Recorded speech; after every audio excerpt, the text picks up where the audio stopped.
Wiyishu waa mid ka mid ah naasleyda ugu waaweyn ee dhirta cuna, waana xayawaanka labaad ee ugu weyn ee bariga ku nool, waxaana ka xajmi weyn oo kaliya maroodiga. Waxaa haatan dhulka ku nool ilaa 5 nuuc, 2 nuuc oo Afrika ku nool iyo 3 nuuc oo qaaradda Aasiya laga helo. Waxaana shantooda loo kala yaqaanaa Sumatran oo ah nuuca ugu yar, waxaana la sheegaa in dhulka ku nooleed in ka badan naasleyda kale ee maanta nool. Wuxuuna culeyskeedu u dhaxeeyaa 500 ilaa 960 kilogram. Waxaa laga helaa koonfur bari Aasiya, gaar ahaan jasiiradaha Borneo iyo Sumatra. Tirada nuucan ka nool waxaa lagu sheegaa ilaa 80 wiil, wuxuuna nuucan cimrigeedu u dhaxeeyaa 35 ilaa 40 sano. Nuuca labaad ee Aasiya ku nool waa Javan oo culeyskeedu u dhaxeeyo 900 ilaa 2300 kilogram. Waxaana macquul ah inay tahay nuuca naasleyda ee ugu tirada yar, cimrigeeduna waa 30 ilaa 40 sano. Sida magaceeda laga dheehan karana, waxay ku nooshahay jasiiradda Java ee dalka Indonesia. Waxaana tir ahaan lagu sheegaa ilaa 74 wiil oo kaliya. Waxaana xusid mudan in 60 ka mid ah lagu hayo beerta qaranka ee Ujaan Kulon oo ku dhow meel ay volkaanadu ka suurtagal tahay. Nuuca saddexaad ee Aasiya laga helo waa Greater One-Horned oo laga helo dalalka Nepal iyo India.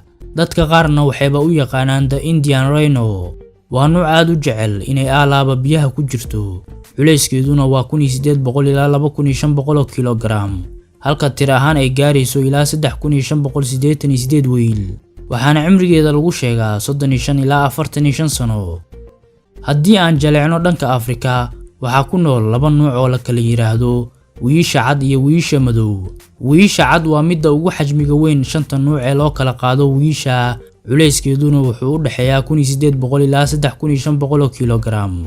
Waa nuuca tir ahaan ugu badan oo tiradeedu waa 17000 ilaa 18000, waxaana laga helaa dalalka kala ah South Africa, Botswana, Kenya, Namibia, Swaziland, Zambia, Zimbabwe iyo Uganda. Nuuca labaad ee Afrika ku nool waa wiyisha madow oo culeyskeedu yahay 900 ilaa 1350 kilogram. Wiyisha madow tiradeedu aad ayay isku dhintay intii u dhaxaysay 1960 ilaa 1995, waxayna ka hoos martay 2500. Kadib 1995 tiro ahaan waa ay soo kabatay, waxaana maanta Afrika ku nool ilaa 5000 wiil. Waxaana laga helaa dalalka kala ah Kenya, Namibia, South Africa, Swaziland, Tanzania, Zimbabwe, Zambia, Botswana iyo Malawi. Wiyisha cad iyo wiyisha madow sida saxda ah magacoodu kama turjumayo midabkooda, oo midab ahaan farqi uma dhaxeeyo. Labadooduna midabkoodu waa mid cawl ah, balse farqiga u dhaxeeya ee lagu kala garto waa dhanka bishimaha, gaar ahaan midda kore. Waxay qaadataa 5 ilaa 7 sano si ay wiyishu u qaangaarto, waxayna dhali kartaa xilli kasta oo sanadka ah. Dhanka sidkana waa ay ku kala duwan yihiin, balse ugu badnaan waa 18 bilood. Ubadka ay wiyishu dhashana culeys ahaan waa 25 ilaa 45 kilogram. Waxay xanaaneysaa inta ay mar kale ka dhalayso, oo xayawaanka ka mid ma ahan kuwa kooxda u nool, waxayna wiyishu doorbidaa kalinimada. Waxay jecel yihiin inay ku galgashaan carrada dhoobeyda ee qoyan si ay jirkooda u qaboojiyaan uguna takhalusaan noolaha ku dul nool. Sidoo kale jirkoodu waxay ku dahaaraan dhoobeyda si ay uga hortagaan cayayaanka dhiigga ka jaqa. Saddexda nuuc ee Aasiya ku nool waa kuwa si fiican u yaqaana dabaasha, waxayna si fudud uga gudbaan biyaha dhulka jiifa. Laakiin labada nuuc ee Afrikaanka ah kuma wanaagsana dabaasha, oo biyaha qotada dheer waa ay ku qarqoomi karaan. Waana taas sababta ay badanaa u tiigsadaan halka ay ciiddu qoyani taalo.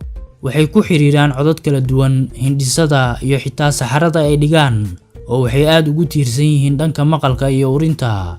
Dhanka aragga waa ay ka liitaan, mana awoodaan inay arkaan wax ka fog 30 mitir, balse waxay aad ugu tiirsan yihiin dhanka maqalka iyo urinta. Geeska wiyisha waa sifada gaarka ah ee lagu garan og yahay, waxayna leedahay 2 gees oo midka hore weyn yahay. Geesaheeda ayaa u sababa in la ugaarsado. Ugaarsiga badan ee lagu hayo ayaana u dhoweeyay in looga cabsado dabargo. Geeska wiyishu waxaa loo adeegsadaa dhinacyo kala duwan sida quruxda iyo dawo dhaqameed, waxaana lagu iibiyaa suuqa madow. Tani ayaana horseeday in maalin walba la dilo ugu yaraan 2 wiil. Kooxaha ka ganacsada geeska wiyisha marba waxay keenaan xeelad, xitaa si ay u dhoofiyaan waxay ka dhigaan kuusha ama jijinta la xirto. kolka ay baadi goobayaan xitaa waxay mararka qaar adeegsadaan helicopter. Marka ay helaanna waxay labada gees kaga jaraan miishaar casri ah ama chainsaws, waxayna badanaa u dhintaan dhiigbax. Tirada guud ee haatan nool waxaa lagu sheegaa ilaa 27,000, balse hay'adda lagu magacaabo Save the Rhino waxay sheegtay in noolahan uu cirib tirmi doono 10 sano ee soo socota, waa haddii uu ugaarsigu ku socdo xawligan. Wiyishu waxaa badanaa la arkaa waqtiyada subaxda iyo galabta, iyadoo uu culeyskeedu badan yahayna waxay awooddaa inay si fudud u dhaqaaqdo, weliba si degdeg ah ayay u beddelan kartaa jihada ay ku socoto. Waa mid dheeraysa, waxayna awooddaa inay saacaddii jarto 50 kiilomitir, umana soo dhawaato dadka ilaa ay khatar ka dareento. Waxay awooddaa geeskeeda gaara 5 fiid inay ku rogto baabuur dhan, waa haddii ay khatar dareento waxayna taladu tahay inaadan ka agdhowaan wiyil caraysan. Lo'kisida la loolanta libaaxa haddii ay isqabtaan wiyisha, waxaa dhinaca loo dhigaa lo'kisida. Dhanka kale, bisadaha waaweyn waa ay jeclaan lahaayeen in ay ugaarsadaan wiyisha maadaama ay hilib badan tahay, laakiin ma haweystaan ilaa ay arkaan fursad ay kaga faa'iideysan karaan, sida wiyil jiran ama mid jaban oo ay tabari u run sheegtay.